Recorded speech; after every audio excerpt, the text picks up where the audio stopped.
What's up, Mountain Movers? Welcome back to the 1720 podcast. This post-Thanksgiving episode brought to you from a super secret location with a super special guest, Hayes Shirtliff, joining us this week. What's up, Mountain Movers? So what we're going to do this week is we're actually going to sort of reprise an old episode that hasn't gotten all the airtime that it deserves. I think we're going to go back to episode, what was it, Hayes? 43, I think. Yeah, 43 with Sarah Nuse. And we're going to play that in long form. But Hayes and I just got back from, well, tell them what the day consisted of, Hayes. We left Greenville, Mississippi this morning at 8 o'clock. Yes. It's more like 7, but yeah, got up about 7. 6, yeah. And then we got home at 4. Right. And then we packed our bags and went to this super secret location. Yes, super secret location. Just Hayes and I hanging out for a couple days. And on the way down to our super secret location, Hayes and I listened back to Sarah's episode. And so in true Shirtliff fashion, I flipped over the iPad to Hayes and said, hey, take some notes while we're listening here. And so we're going to sort of preview for you guys some of the things we enjoyed about this episode. And then, like I said, we'll just cut to it and play it in long form, Hayes. But you got the worst handwriting ever. Thank you. Scribbled a bunch of things down over here. What were some of the things that jumped out from that episode that you wrote down over there that you took notes on? Just go, don't wait. Okay, I heard that too. Do you recall what the context of that was? Like, why was she talking about that? She was talking about starting her business, and in part writing the book too, right? Yeah, and it was like she did it out of desperation and just started her company. Right. So the idea was like, instead of waiting, getting it all planned out, and then going, it was just go and then figure it out. Mm-hmm. Are there places in your life where you feel like you need to be just going instead of waiting and figuring it out? Yeah. Like what? Basketball. What do you mean? Does this count for a basketball reference? Okay. Definitely. Check that box. All right. What do you mean by that? Like not sitting on the couch watching TV and going outside and shooting. Like, instead of just waiting around and thinking about it, just get busy working at it. Mm-hmm. Yeah. I think also, one of the other things is like, instead of like thinking about the game too much, just trusting it and just letting your instincts take over too, right? Because sometimes everybody, not you specifically, but like you want to process through it instead of just like knowing in your gut, like, I saw the guy make the back cut, there's the pass, right? If you hesitate and think, you missed it, right? Mm-hmm. All right, so you wrote down a bunch of stuff, man. You scribbled Phil Nicholson, which I know is supposed to be Mickelson, but there's a line there that made it and you didn't see. Oh, it says Mickelson. I just can't read it. Yeah. Gotcha. Okay, but other than that, what are some other stuff you scribbled down over there? Shine light and bring joy. Man, I remember her talking about that in the context, wasn't it, of going to Thailand, right? Thailand, and spending some time in the red light district and seeing like those are spaces where she could and was sort of called to do that. Why did you write that down? Just because she was talking about it, or something specific? Because she was talking about how, kind of with the like, just go, don't wait. She felt a desire to go spread the gospel to people in Taiwan, right? Thailand, and she felt it like in that moment of like, through her entrepreneurial spirit, doing some of the like things that Tippy Toes does. Yeah. Having that moment where she was like, this is the place where I can shine light and show people and tell people about Jesus through what I'm doing. Yeah. Yeah, that's a cool spot. All right, what else? 7 layers of why was something fun we talked about in the car. Do you remember that? 7 layers of why. She was talking about like just sitting down with someone and be like, why do you want to do this? And you'd answer, why? Just digging deeper into the questions. And then you'll find the real reason why you actually want to start that. That's interesting. Is there something that, like, when you were thinking about that, you were processing through, like thinking, oh, I wonder why this, and you started digging on your own? Or was that just an idea or a concept that was unique to you? I was like trying to find ways I could apply that in my life, but I'm still thinking about that one. You hadn't hustled one up yet? No. Okay. All right. There's a funny thing on there. I can actually read it because you wrote it in all quotes. The quote wall. What is that one? In our bathroom, we have like this really big mirror. Yeah. And right as you walk in, it's like you just see yourself, and it's really big. And lots of quotes on there. Used to. We haven't done it much lately. Now it just says, wear your rubber bananas, William. Okay, that's a weird Shirtliff dig. You have to explain this. So whenever William had his braces in, he was supposed to wear his rubber bands to like fix the jawline. Yeah, right. And my mom wrote on the mirror, "Wear your rubber bands, William." So me and my sister walked in there, and then we changed bands to bananas, and it's been like that for how long? A year at least. Yeah. Yeah, it said wear your rubber bananas for a year at least. Yeah. And we say it all the time. Mm-hmm. William, do you have any rubber bananas? Shout out to William. I think in 2 weeks, 3 weeks, he will not need rubber bananas anymore. Hopefully. You think he's going to make it? Yeah. Okay. All right. So before we go over to the hard cut to get us to the full length episode with Sarah, which is going to be infinitely better than the last few minutes of us. Definitely. Hit me with oh, by the way, I forgot to tell everybody, DJ Hayes meow, meow, meow, in the house. Hit us with a meow, meow, meow, DJ Hayes joke before we go. Hit it. Meow, meow, meow. So one day, a boy walked into the public pool, and the lifeguard started yelling at him, "Stop peeing in the pool!" And he goes, "Yo, you need to calm down. Literally everybody pees out in the pool." The lifeguard says, "Not all of them pee off the diving board, though." It's not the best telling of that joke. Yes, it was. But it's one of your best jokes. Yeah, I know. Okay, I'm gonna get you to tell another story. Tell the story from Home Depot. Hit everybody with that one. You know the one I'm talking about? Yeah. This is when I knew that Hayes just had it all going on for him. Mm-hmm. Hit me with it. So me and my dad went to Home Depot. So, yeah. And then we were over in the axe section, and I picked up an axe. And I was just fiddling around with it. And whenever we got home, I realized I had a cut on my leg. And my mom asked, "Where'd you get that, Hayes?" And I said, "I don't know. It must have been an accident." Yes. Like big eyes, dad joke face, staring at everyone for a laugh. Totally smoked it. And that's when I knew you were going to be all right. All right, Hayes, from our super secret location, why don't you intro the episode with Sarah and send us over there? Had a great time hanging out with my dad. Yes, sir. And we're going to flip over to Sarah Nuse, Destined for Greatness. Hope you enjoy that. And until next week, keep moving mountains. What's up, mountain movers? Welcome back to the 1720 podcast. We're still reeling from last week having Megan Riley on. We wanted to run through a wall, super motivated and inspired. And we're blessed to have her sister, Sarah Nuse, joining us this week. So welcome to the show, Sarah. Thank you. I'm excited to be here. Megan raved about y'all. It was fun having her on last week, but we're also like very excited to talk with you and see like what all you've got going on, because I know that y'all have a few things in common, and then y'all both have your things that you're doing on your own too. So let me give you kind of a preview as how we get kicked off typically on our little podcast is with what we call the elevator pitch.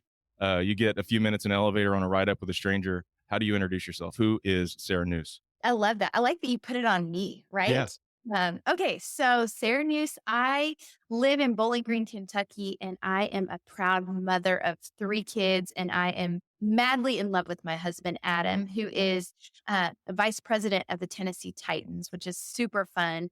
But I own a dance company called Tippi, and we have expanded all across the world. I started when I was 22.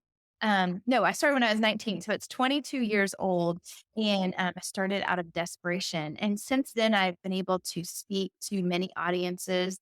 I wrote a book called Destined for Greatness. And I just feel like God continues to give new ideas. So that's my goal, is to share Jesus with everyone I meet through any vehicle he gives me. So that's me in a nutshell. I like it. That's one of the best elevator pitches we've had, of well-constructed and well-rounded and captured everything. That was a good one. And it only took, unlike Megan's, that took, I think, 70 floors. I think we got off on like the 4th or 5th floor there. It was nice and compact. Okay, so let's just hop right in. You wrote a book, which we've talked about a lot. A lot of books come up on our podcast. It's called Destined for Greatness. Tell us about the process. Like, how did you get into writing a book? Why'd you write it? What's it about? Let's just dive into that first. Love it. So I believe that everybody's destined for greatness. I believe it's within our own self to decide if we're going to go for it or not. And I remember I was in church, and my pastor always said, "Don't forget you're destined for greatness." It was like his tagline to the church. But I took it like to heart, like I am destined for greatness. And so it's been something that we've told our kids and our marriage. And so it was very significant in me in writing this book. But I did not want to write the book. That wasn't the idea I had. I have a friend named Bob Goff, and he is a New York Times best-selling author. He's like done amazing things. And I was having a conversation with him about speaking, and he stopped me and he said, "Sarah, you actually have a book inside of you." And I was like, "No, that I don't have a book inside of me." And so I started telling him all the reasons why I didn't think I was good. I nearly failed all of school. Like, I remember in third grade, I got a D in music. Like, who gets a D in third grade in music? But like, school is just hard for me. And so when he told me that he saw a book inside of me, I recalled all the reasons why I wasn't qualified enough. But that's the coolest thing about being surrounding ourselves with people who see who we're becoming. Is he said, "You have stories that you need to share." And so I said, "How do I start?" And he said, "You know what? You start with a sentence." And I was like, "Wow, okay." And then he's like, "And then a paragraph, and then a page, and then a chapter." So slowly he kind of grabbed my hand and said, "Let's do this together." And I think that's what's so cool about surrounding ourselves with people who see who we're becoming is you don't have to figure it out by yourself, but people can grab you and again kind of pull you up and pull you to where you're destined to be. It's funny how, common threads that we have and the self-limiting, the self-doubting, like how paralyzing that could be on somebody's life. And, Stuart and I recruit a lot of people within the construction space locally in Dallas, Fort Worth to come onto the show and be a guest in the studio. And more times than not, they're like, I don't think I have a story worth sharing. And then they come on the podcast and they have an amazing story. And so it's an honor in those instances to pump somebody up and say, you are far better than you give yourself credit, and come along with us because I know a lot of people are going to pour that wisdom into you after they hear you. So that's so great that you had somebody like Bob instrumental in pulling these stories out of you that now impact all the readers and listeners. So that's fantastic. Let's talk a little bit more about about the book itself. Tell our readers like some wisdom nuggets, if you will, to pull out of that. So one of the things that I talk a lot about is the limiting belief that we have. And I really started my dance company out of desperation. And it's something that I talk about in the first few chapters is I had no idea what I was doing, but I had to just go. I just bought a car and needed a car payment. And I had just gotten fired from a waitressing job. Like that's really hard to get fired from a waitressing job, but I did it. And so I just had to go. And I think oftentimes we try to have everything mapped out and planned perfectly, and it limits us from actually going into our destiny. And so, had I written down the plans that I wanted for Tippitoes, one, it wouldn't nearly be what it is today. I would have limited myself. But just going has allowed me to just follow in the footsteps of kind of the paths that God's laid out. And I talk a lot about that soil responds to seeds, not wishes.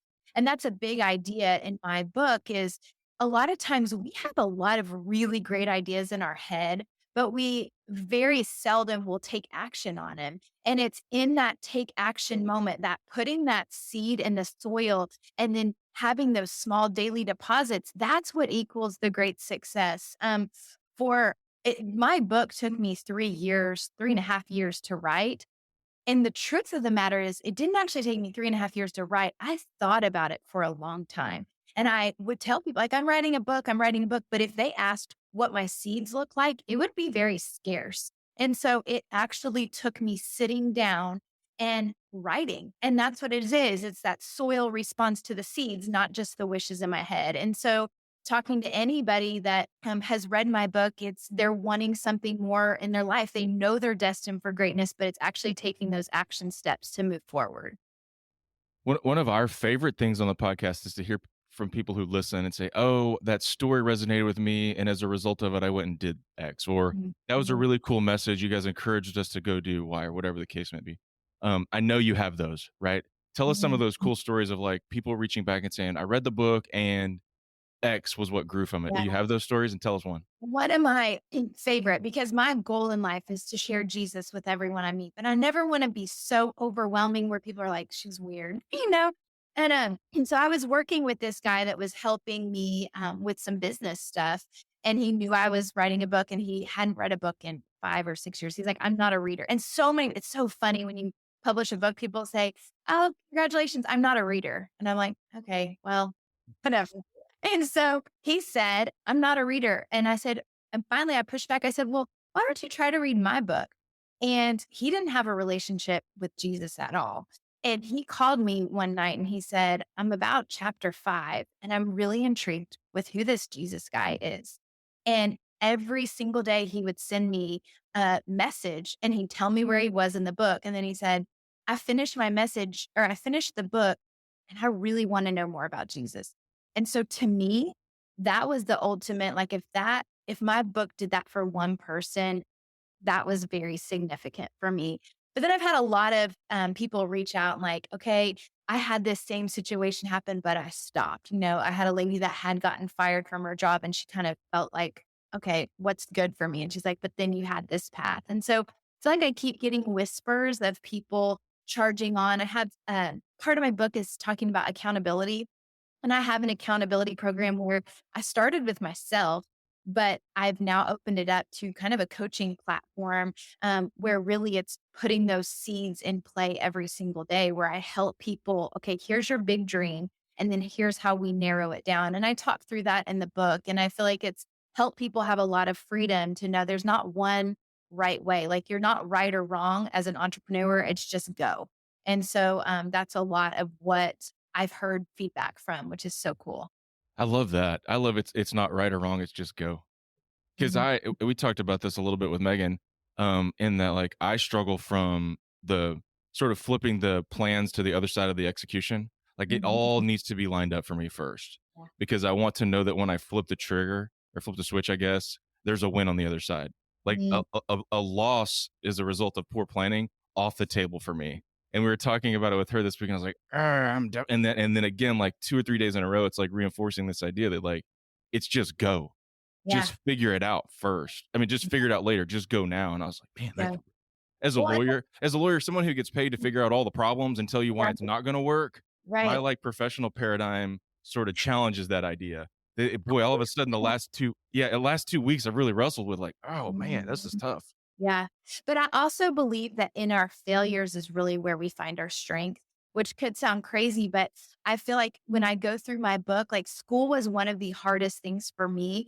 And I nearly quit. I nearly failed, but it was in those moments of really that suffering that allowed me to know I can actually do really hard things. Getting fired, I was able to start a business. I got cut from my tennis team and all my friends made it. Well, 2 years later, I became a state champion in tennis. And not to toot my own horn, but I'm like, man, I could have stopped. A lot of us stop when we get cut, like, sorry, you're not actually good enough. But that gave me fire in my belly to be like, no, I'll actually show you I'm good enough. I don't know how I'm going to do it, but I'm just going to go. And I think a lot of people get stuck in the defeat when really the defeat should be fire in our belly to grow, to do really what God's called us to do. And if you need an example, like a very current example on that failure piece, so in our failures is where we find our strength. Phil Mickelson, Sunday, he just wins the major. And at 50 years old, he's the oldest ever. Everybody counted him out. And I sent a daily motivation email out quoting Phil Mickelson today, talking about failures and how you learn from them. And every analyst said that there's no way he'd ever win another tournament. He should go to the senior tour. All these outside people that are trying to pour that negativity just to spread news or whatever. If he would have listened to that and caved into your point, like who knows what would have happened? I mean, this past weekend wouldn't have happened if he would have bought into that, but he believed in himself. He was centered and grounded with his fear and learned from his failures. And look at the power of that. It's huge, but it takes somebody to be vulnerable and self-confidence, you know, like not that I had confidence, but I believed in myself. And I think that's what it takes is the belief in yourself, even when nobody else believes in you, to still take that step forward. Like, I don't actually want that to be the final failure. I want to keep moving forward. And he proved everybody wrong, which is awesome.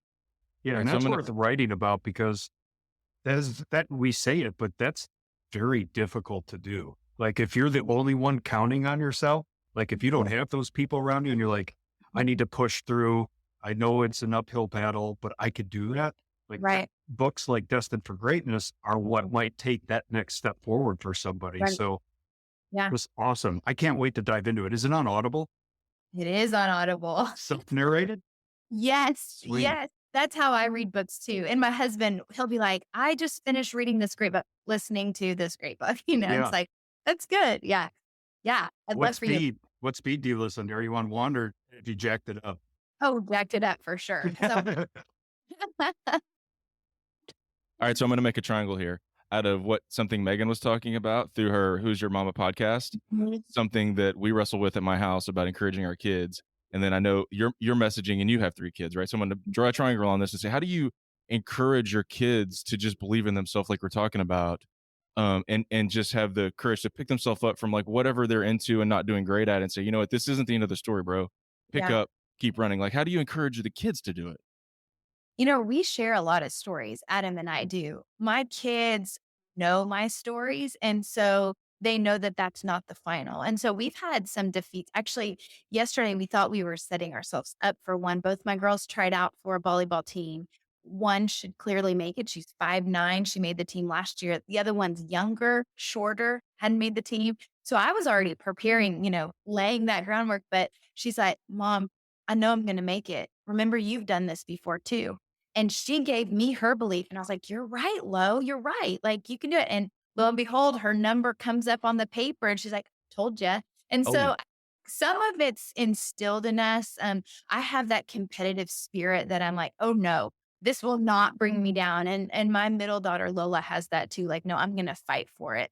And so I think that's part of it, but also sharing our stories, like the Phil Mickelson story or the Michael Jordan. I mean, how many times I've told my kids, he didn't make the high school team only to become the greatest, And so I think moments like that and relating to other people is really powerful for our kids too. And also reminding them of their creator, like God created you to do great things. And through whatever struggle it is, there's a better side of it, but you just have to muster through and find it. And so reminding who made them is highly important to Adam and I.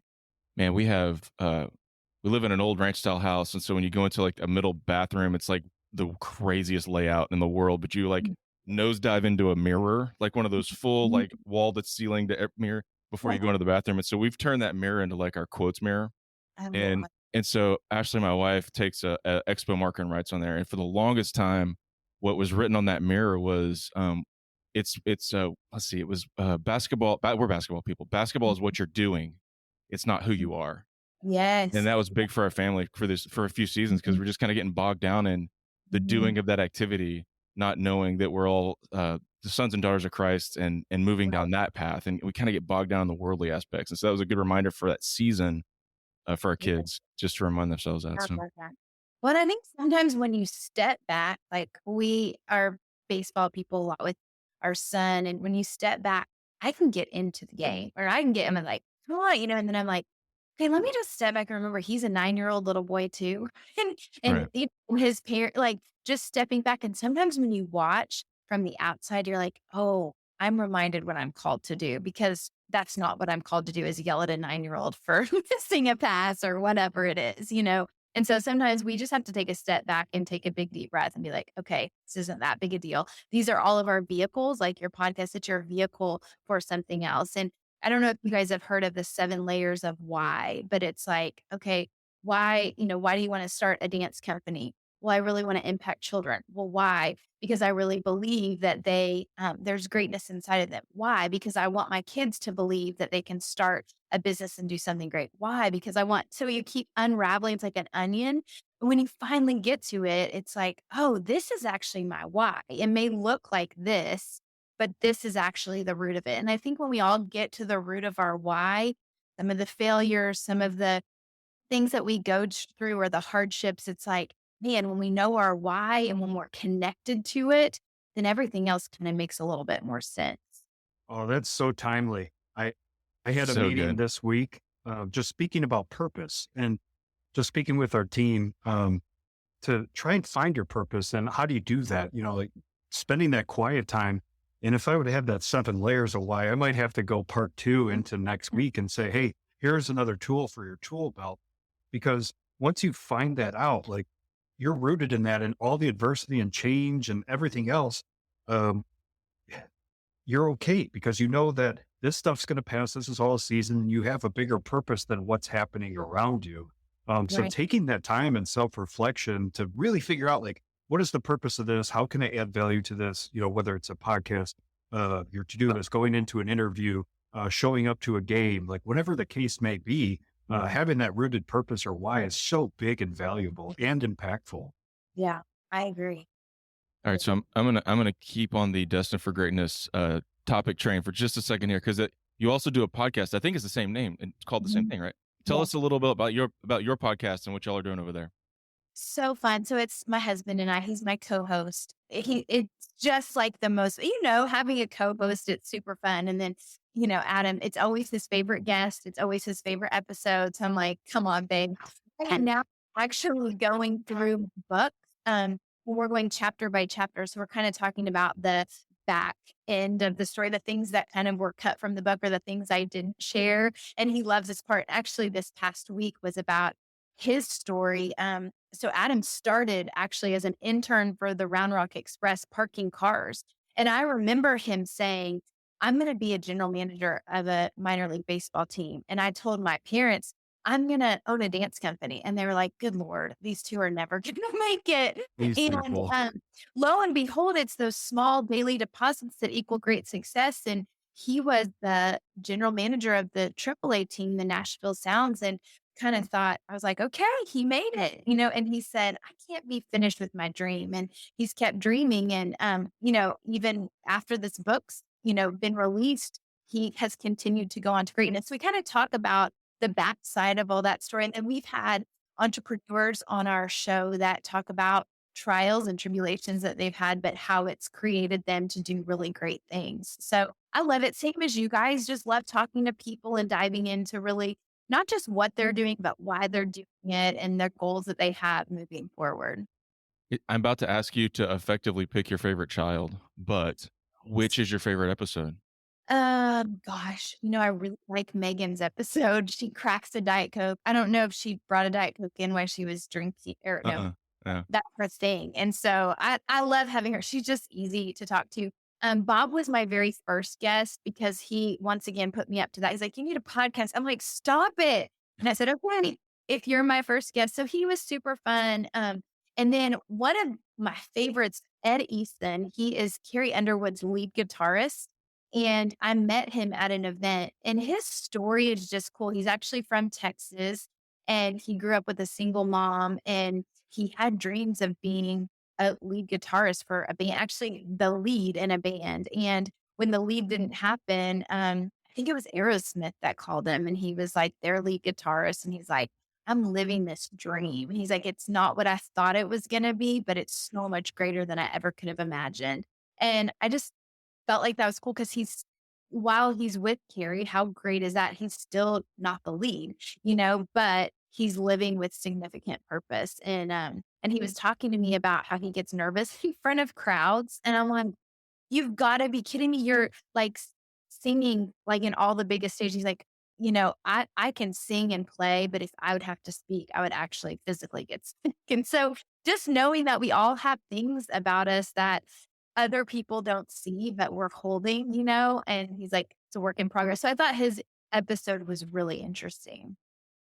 And I think I saw, I don't know if it's part of the podcast or maybe something else that y'all do, but it's like a relationship series, or is that part of the podcast or is that something separate? It's separate. Adam and I we love being married, like best buddies. We love it. And we thrive just being around each other. But one of the things I think that really started to bother us is being around people that really didn't enjoy marriage. And there's so many women that were like, oh, my husband's home this weekend or and I'm like, yeah, how awful to like live with somebody that you don't want to be with and then not honor that relationship. And so we just felt a burden on our heart for, sharing our marriage and the things we've learned. And we're not perfect, but we're trying to be one, and so it's pretty fun. We have 12 videos that go out and they take the Enneagram test and kind of just to get to know each other better. I think as life gets busy,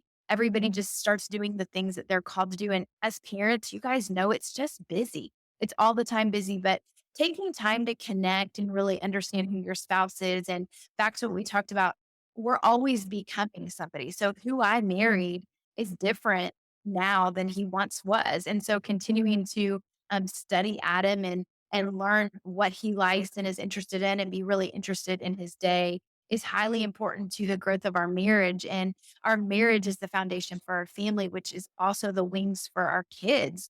And we value that, and we want our kids to value marriage as well. And so that relationship series is really important to us. All right, so I'm gonna get us out of the Destined for Greatness book and podcast chain conversation. Let's flip over to Tippy Toes. We stole a little bit of your story because we had Megan on last week, so we talked a little bit about what that is. But tell us in broad strokes about what Tippy Toes is, how you ended up there, and we got a little flavor for it earlier, and then I have a few like more specific questions about how y'all have managed it through the pandemic and how that has affected things and pivot opportunities and stuff. Cool. Yeah. So Tippi Toes, we go into preschools and daycare centers and teach dance to kids while they're there. We know that parents are working hard more than ever now. And so to have one less thing that the parents are running to in the afternoon or evening time is important to us. Tippi Toes started because we saw that great need. And so, just instilling a love of dance in children. And really what we say is we want to shine light and bring joy. So the light is Jesus. Like, whether it be us, we don't talk about, we don't have biblical classes while we're with them, but just showing who God created us to be and love on the kids as best we can. And then just share joy, just have fun. Like kids these days, it's like there's so many things vying for their attention and namely the phone and technology. But I really believe that God uses our imagination to create so many things. And it's in the still and the boring that we can create, but we give them the groundwork of getting to explore their imagination. So Megan and I have had the honor to write our very own music for Tippy Toes. And in that, we take them through magical adventures. And that's really important to us because we want kids to stay kids, and just be able to really believe that they can see a blue bubblegum tree or the different things that we have created. Because I know as a kid, for me, my imagination and still honestly as an adult can run wild, but I also feel like that's where our dreams and ideas really come forward and helps us decide, okay, I'm going to reach for something big. And so wanting kids to hang on to that as long as possible is really the heart of Tippy Toes. Remind me how old your kids are. I don't know if we talked about that or not. They are 10, 11, and 12. Okay. They're like sandwiched in there. Yeah. The reason I asked that question is because mine are 13, 11, and 8, boy, baby, girl. And I feel like something that is quickly stolen from children is their imagination. Because we go from be a kid very quickly to be programmed very quickly to excel at what you're doing. And so we start to lose this ability to like grow and mold their creativity and their imagination. I'm curious if that's been both your parenting experience and how that experience, whether true or false, is like morphed into what y'all are doing with Tippy Toes. Yeah, I really believe that I love when my kids are bored. That's basically my goal, is to make my kids bored. We are not huge technology people because I believe when it's right there in their face all the time, we're looking at what other people have created. And so that's one of the big things that Adam and I talk about is like, let them be bored. I don't care. Like go outside and build something or do something. And we've seen some of the coolest things happen this past summer during the pandemic. We were big on, sorry there's a pandemic, but we're not going to sit on our phones. And so our kids and the neighborhood kids started this program called SWAT, where these poor people that would drive by, they would take down their license plate. But they actually caught a bad guy. There was a guy trying. Yes. So 417 EVM was the words on their lips, and they'd be like 417 EVM. And what we noticed is the kids started every single day. This guy came and they calculated it was like 27 days. And they went to a neighbor who was an undercover FBI. They're like, we need to tell Mr. John. Mr. John went and he's like, he's actually a bad guy. Yes. And he shouldn't be in our neighborhood. And so I'm like, So now they call themselves SWAT, and they say, like, when is SWAT getting together? I mean, our kids are a little bit older. I mean, my daughter's going to be 13, but she's like, is SWAT playing today? Because they're like Crime Stoppers. That would have never happened if I was like, you know what? Here's a movie. Let me program you to do this, this, and this. They had time to do this, and now they think they're superheroes of the neighborhood. And everybody else does too. So I think things like that just happen, but they can't just happen unless there's time for them to create and dream and imagine. I love that. I love the notion of having captured all the downtime like this. I won't tell my story, but my kids rode their bicycles around the neighborhood like they were a bike gang. A little different than SWAT, but like just cruising, right? Like just like it Right. was 1985 around the neighborhood. And actually like picking up trash and stuff. Like one of the parents was like, "Hey, I know if I see this kid in the group, they're not up to anything bad because that kid will always stop them." But anyway, like you just drive through the hood and they're like riding their bikes and having fun and living life pre-screen, Right. which was exciting for us through the pandemic a little bit too. Yeah. I love that. I was just gonna say with Tippy Toes, we love that model. My daughter's in daycare. She goes to Primrose, and sometimes they have offerings. We haven't had that offering yet, but it's just we would jump all over that opportunity, especially looking at your website and the let kids remain kids aspect. Yeah. Because I know growing up in sports for me, we didn't remain kids for long, and it was I felt at times more about the parents than us playing. Like Yeah. fights in the parking lot and them arguing and we're just trying to play the sport. Yeah. Yeah. You look at your website and like the kids, just the pure happiness and pouring into them. And that's huge because it makes things fun for them and remains kids. So I love the model. I love going out to daycares. They're the client and then we're the end user and customer. It's a really cool model. And it looks like you're doing a really good thing for children's lives. Like what an impact you're able to make. Wow, thank you.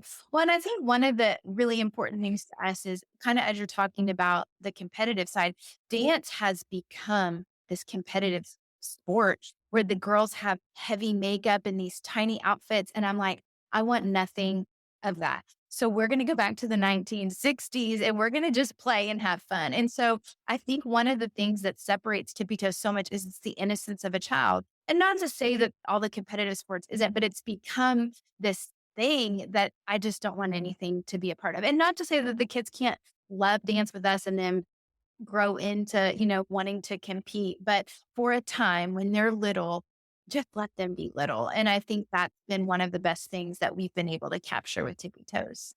So one of my COVID things I tackled, this is such a silly entry point, is Sorry.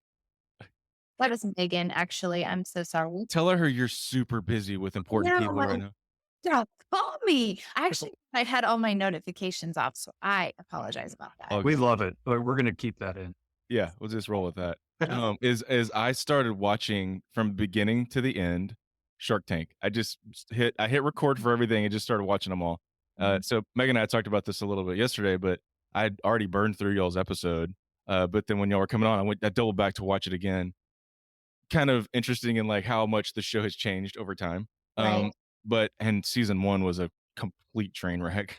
But that's kind of my weird entry point to you guys had a super cool opportunity early on in that show to walk down that long hallway and talk to a bunch of folks about Tippy Toes. And so let's talk a little bit about that experience and the experience for sure. And then kind of lessons learned from it, both during and then the takeaways afterwards. So let's talk about Shark Tank a little bit. So fun. Okay. So it was I don't know if Megan said this, and I may be repeating some of the stuff she said, but it was the best experience I would never do again. She didn't say that, but that's perfectly said. I think it's one of those things that we were just naive enough to think and confident enough that like, why would they not want us? But we have seen now what the Shark Tank does to people that no matter how much heart you have in it, if they don't like it, they don't like it. And they're going to tell the whole world about it. And I don't know if Megan told you about how we were able to get on the show, but back to Adam being super sneaky. Yeah, he just kind of signed us up. And so funny thing was when I got the call from them, so we made it. I'm like, they found us. And really, Adam had submitted the work for it. And so really it was preparing and planning, which I know you talk about that's big for you to do. That is not my thing. Like, let's go wing it. Like, we'll be fine. And Megan is much like you. Like, no, let's plan and practice and prepare. And I'm so thankful that she's my business partner, but especially in that time because we were prepared. One of the great things about being an entrepreneur is you make everything up as you go. So I kept saying, if they ask me a question, like, we'll just make it up. It's our company, you know? And so Right. I think we had just enough confidence in that and belief in what we were doing that we couldn't get rattled too much. But not to say when those Shark Tank doors opened and we were walking down that long hallway, like it felt like a long hallway and it was everything you see on TV, how you think you feel times 10. But then once you get in and talking about something that you love and something that you believe in so much and something you kind of feel like you're up there defending yourself for, it kind of just worked. And for us, we got really lucky. We did get 3 offers. One was kind of, I don't know, Mr. Wonderful. I'm like, was that an offer or not an offer? It was an offer. It was a really bad offer. But then Barbara and Mark Cuban really, were interested in it. So it was quite an experience. And it ended up that Mark asked us to come back to him with another offer. And the funny thing was, if you watch the episode, he jumps up and claps his hands so quickly. And that's when we're like, oh, we didn't count our numbers correctly. We knew it was like too good of a deal for him. Uh-huh. And all the while, it was part of our journey and part of our path. And I think something that people, although we believed in ourselves, other people are like, oh, this is actually a really good business. And it helped us be put on the map for a lot of other people. Kind of what we knew in our heart then was validated on TV.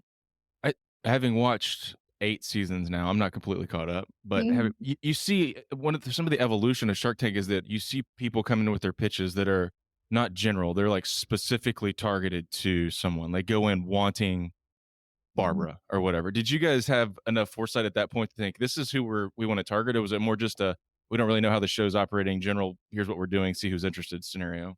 So I'm a person that goes off of a feeling, and I kind of thought Robert seemed nice. Okay, Yeah. Mark wasn't even a question because he wasn't on season 1. So our first season, we were the first episode. That was his first show. So we didn't really know he was there. I thought Robert and Barbara seemed really nice. And Robert was not. I'll never forget. And I don't think this was on air, but I'll never forget. He looked at me, he goes, Sarah, do you really think this is a good business? And it crawled all over me. And I was like, I don't like you. And so I think I went in thinking that, but then very quickly, Damon and Barbara and Mark were all very supportive and like, yeah, you're getting this. And Robert was kind of the one that was like, this is not working out. And they all defended us to him, which was super cool. And so we didn't go in pinpointing anybody. We actually had no idea what we were doing. We're just like, okay, we're here. And now I think about, had we not been on the show and we would have wanted it now, like it would have been really hard to get on. And I think we would have been different. So I think it happened for us at the perfect time, kind of played itself out pretty well. Do you still watch it? My kids will watch it, some, but I think it was one of those things that it was everything for a while and Yeah. it's super awkward because we get aired quite a bit. And so we've been in restaurants out to eat and I'm like, oh my gosh, there I am on TV. It's aired quite a bit for whatever reason. And so, we'll see it when it comes on. But my kids, like, I think it's an excellent show. But to be honest, I don't watch much of anything. Like, I'm just not a TV person. And so people will say, have you seen the movie? I'm like, probably not. Have you seen the show? Probably not. I fall asleep when I sit down. So no. Is that you too? Yeah, except like, every once we go through binge modes. We'll go through binge modes on things. And so right now, for me, it's Shark Tank, and for Ashley and I, we're watching Schitt's Creek in the evening. So that's like our little binge before we go to bed. But we're not big movie watchers or video or media consumers. But other than those 2 things right now. Yeah. Go ahead, Kevin. 2 items on the Shark Tank with the value of hindsight. I thought what Damon said, now that I know y'all and know your company, like it was very sincere and it felt authentic. Like he knew y'all were going to be successful because of y'all, and that you didn't need his help. And that was his feedback to bow out. And you're like, what, without the hindsight, you think, oh, he just wasn't interested. But no, right. I think that was a very authentic comment and an impactful comment, I would assume.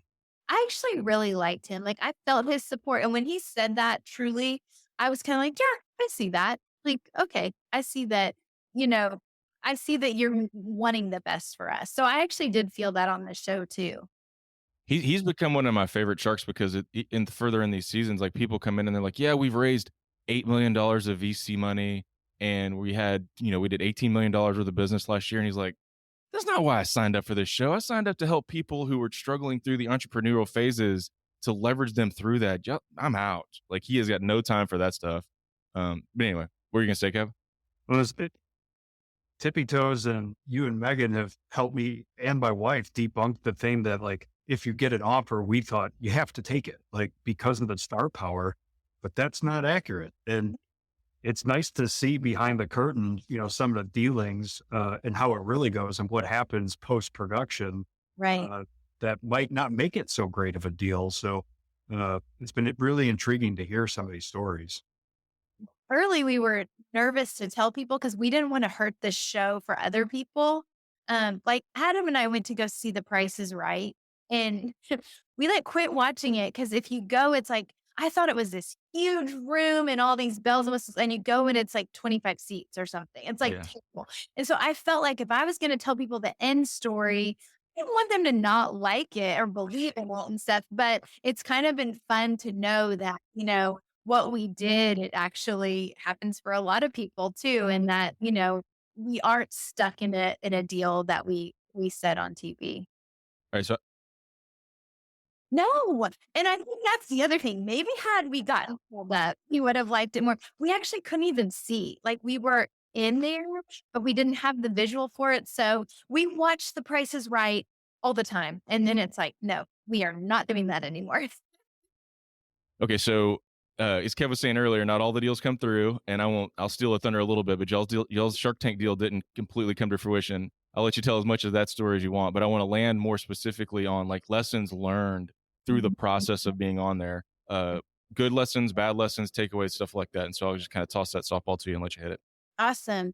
So I think all lessons learned were really great, but basically we got the contract and I remember not feeling good about it. Being in a sports family, Adam felt great about it, right? It's like the Dallas Mavericks and we're probably going to get tickets and he's probably going to get hired. It's going to be awesome.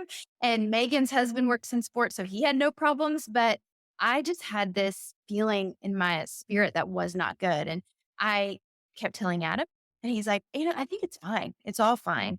And so I called Megan and she's like, I have that same feeling, like this is not good. So Adam and I went to our pastor and we just kind of told him the whole situation. And he said, you would be out of your mind to take this deal. He's like, I'd walk away.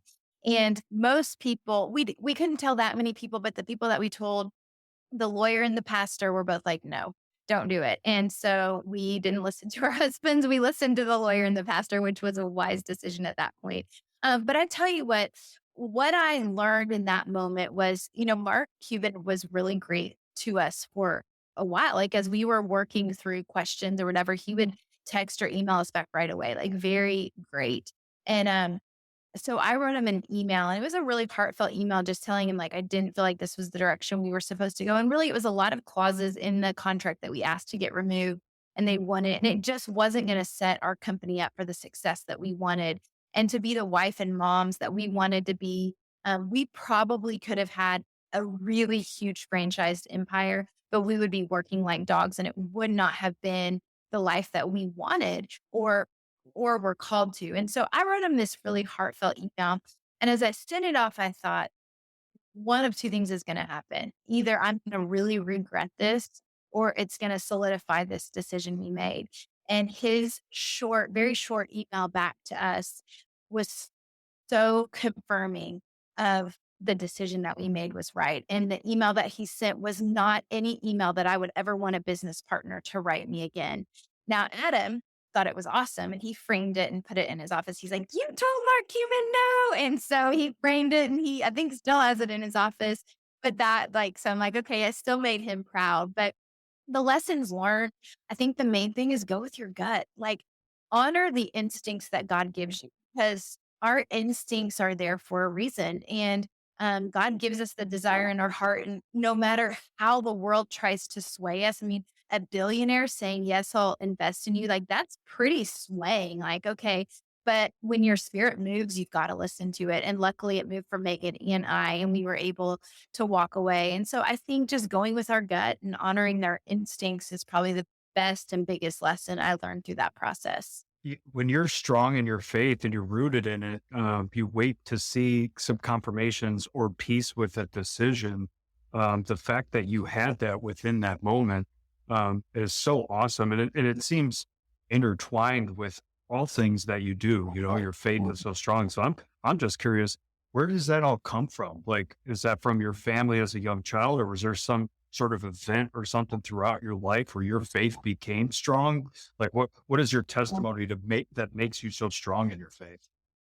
I think it's happened a few times in life. I grew up in the Catholic Church and loved it and always knew God. But it was really when I met Adam that I really saw a relationship that he had that was different than mine. And he was crazy for Jesus. He had worked at a camp called Kanakuk, and he came back on fire for Jesus. And I remember really being attracted to him, but I was so attracted by the way he loved Jesus. And that was really the initial attraction to him.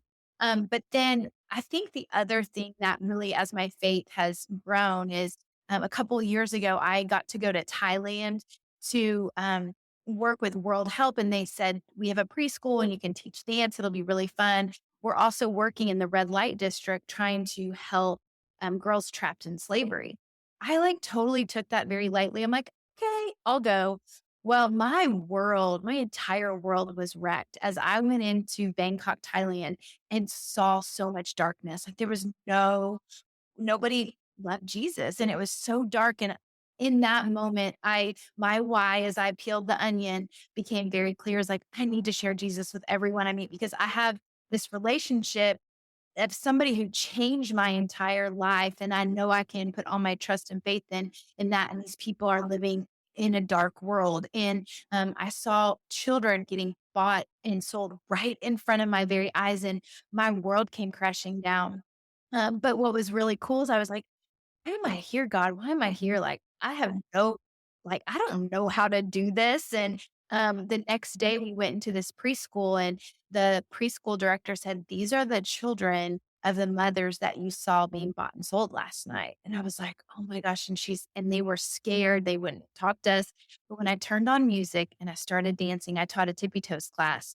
Their world, like their eyes lit up and they were excited and they started hugging me. And I thought, Lord, you have called me to something big and it's greater than just Tippy Toes. Like I'm called to do these gifts and talents that you've given me to share a message much greater than myself.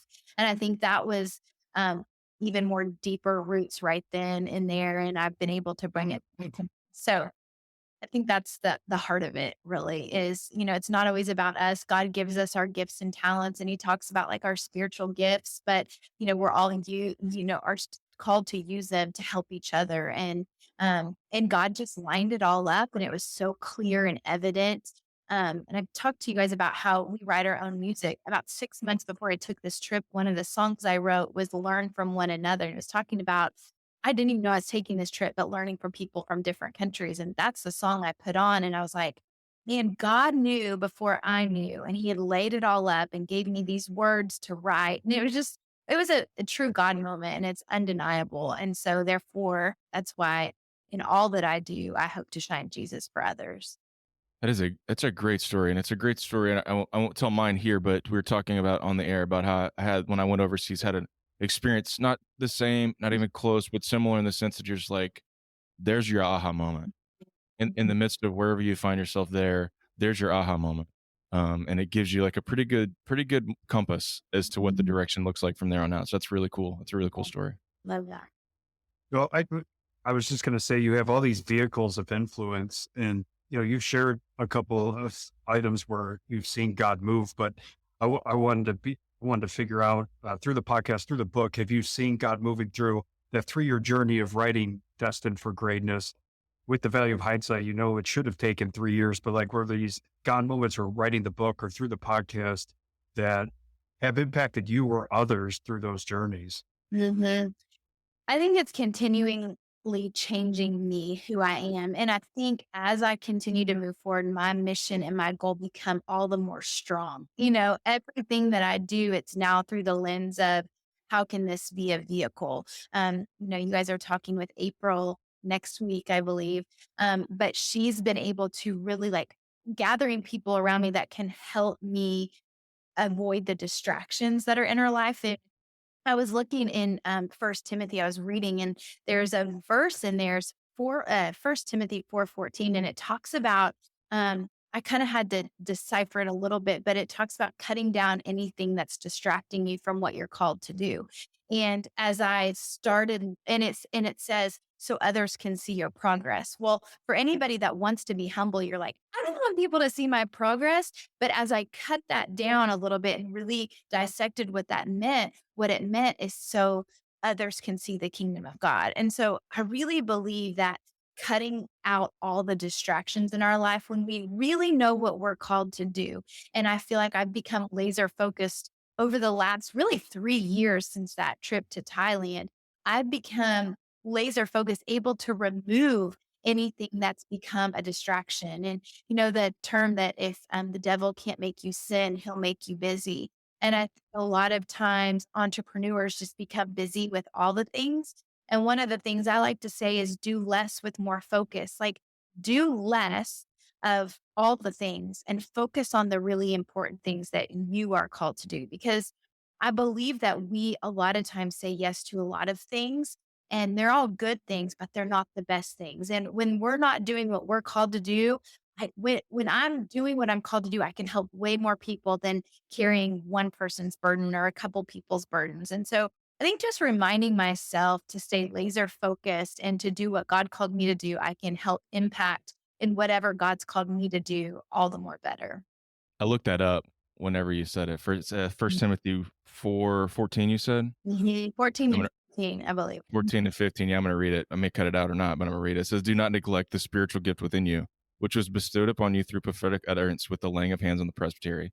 Take pains with these things. Be absorbed in them so that your progress will be evident to all. And That's pretty dope. Word absorbed, because we become absorbed with everything else. And when we're absorbed in what God's called us to do, we're able to do it so well. And so when you absorb yourself, then you get rid of all the other distractions. And so I love that verse. I just think I don't know, it's honey to my soul to be like, there's a lot of things in this world that can call our attention. But if I don't get distracted and I stay my course, because I also think when we start taking things from other people, maybe God called them to that and we're taking it away from them. And so just trying to stay laser focused is really important. Yeah. So we're all on audio, so nobody saw that, but I just had a deep lean back in my chair because I was like, that is super smart and something I super wrestle with, because and Kevin, I've talked about this on here before. Like I just suck everything into my orbit because I suffer from this delusion that I can do it best. If it needs to be done, I need to do it because I can do it best. But this notion that I'm stealing it from someone else who it may be their calling or their thing to do, like that's really powerful. Okay, so when you talk to April, I want you to talk to her about this, because I've done it in other areas, but in my business, I wasn't. I was helping everybody with everything. And she's actually had me remove myself from helping owners do anything, because she said, every time you go in and help them, you're not allowing them to become the leader they're called to be. And I love that, because they're having to do the wrestling that I wrestled with long ago. And now I just know the answer, but they're not getting the fruit of their own wrestle. And I think that with our kids too, like, here, let me just help you tie your shoes. Well, then they're never going to learn how to tie their shoes. Or here, I'll just do the dishes. You go play. No, because you need to know how to do all of these things. And so taking away sometimes that initial pain feels good to us, but to get them to the part where they get fruit is all the more beneficial to everybody. And then you're growing a whole bunch of leaders in your home or your business. And then you're not feeling like everybody's assistant. Rather, you're feeling like a leader, raising a whole bunch of leaders, which is highly important. Okay, so we will talk with April about that, because the struggle I have around it is we're very much like, just go figure it out. People, like, we let our kids just wallow in the frustration, and then there becomes a tipping point, right, where like they're unable to advocate for themselves. or that your expertise, if intervened in a particular area, takes the struggle but puts them on the next level so that their trajectory changes. And so I struggle with what the I can't think of the right word, but where the dial is, like where on the dial does switch get flipped such that my intervention is appropriate or necessary? Right. Does that idea resonate with you? As to like Yes. where so what how do you struggle how do you figure that out? What's your answer to that? Because at some point you're needed. Right. Well, sometimes I text April and I'm like, can I tell her good job or something? Because she's always like, you're always telling it. She says I give flowers to everybody every day. And then flowers aren't important because you're like, where are my flowers? And so I love that she says that because I'm constantly doing. And so she said, why don't you just give flowers on really special occasions? And so I'm having to decipher when is it needed. But one of the things that I've learned with myself is going ahead and asking the question. So I was just talking to somebody earlier this morning that kind of is in the same situation. And she said, I'm constantly getting asked for help from work. And I said, why don't you put the question back on to them? So they come and say, can you help me find such and such? You say, well, where would you have put it? Or, well, how would you have done this? Kind of putting the question back on them. And so I'm really trying to practice that a little bit more to let other people critically think instead of just pulling things out of my pocket that I've known well. It takes a little bit more time, but I also think having them see fruit is powerful. Yeah, you don't want to be the handholder. You want them to, and I talk about this with some folks in my office, is that I don't want my wins to be your wins. I want your wins. I want you to have them and then for them to be yours. Mhm. And then I can kind of, to continue your analogy, then I can send you flowers for that. Exactly. As opposed for you thinking, well, Stuart's going to go do it. And Yeah. I'll just, right? Yeah, that's good. That's good. All right. So the way we kind of Texas two-step to close us out here is we usually talk about books, things that you're reading or have read that have just, kind of tipped the ball, so to speak, and changed trajectory for you. And then kind of we wrap up with like the one big thing. So let's two-step out of that with books. Tell us something you're reading or have read that you would say you've got to read this. What is it? So I love other than Destined for Greatness. Destined for Greatness for sure. I love Bob Goff's book. Love does, but my very favorite of his is Everybody Always. I love CrossFit and Ian Bergeron has a book called Chasing Excellence. And so for me, it talks about CrossFit a little bit, but it really talks about how to live in the excellence curve of the bell curve, the excellence part of it. And I love that because it asks you questions. He's doing it through fitness, but it can apply to every point of life. I've actually listened to that book 3 times. I think it's so good. April Sprintz came out with Magic Blue Rocks, and I love it because I feel like any entrepreneur, she and I have very similar stories of starting when we were small, but just that belief in yourself, that belief that you can do it. And that's the real message of her book is that, you can do it. And so I would say I love personal development books. Those are my favorites. But I also like you, Kevin, I love to listen to them. So being able to just have them, read to me is really important. So I'd say those are my book topics for you. Got it. Okay. So let's, one big thing to close it out, just to kind of put you in the right frame of mind, we're going with the one big thing, the one big takeaway. If listeners tune in at the 58th hour or 58th minute, what's the one thing that you want everyone who's listening to know about you or life or anything? What's your one big takeaway? I think my one big takeaway, and I said it early, but for every person listening, is that soil responds to seeds, not wishes. So take action on your dreams and goals because if you don't, nobody else will.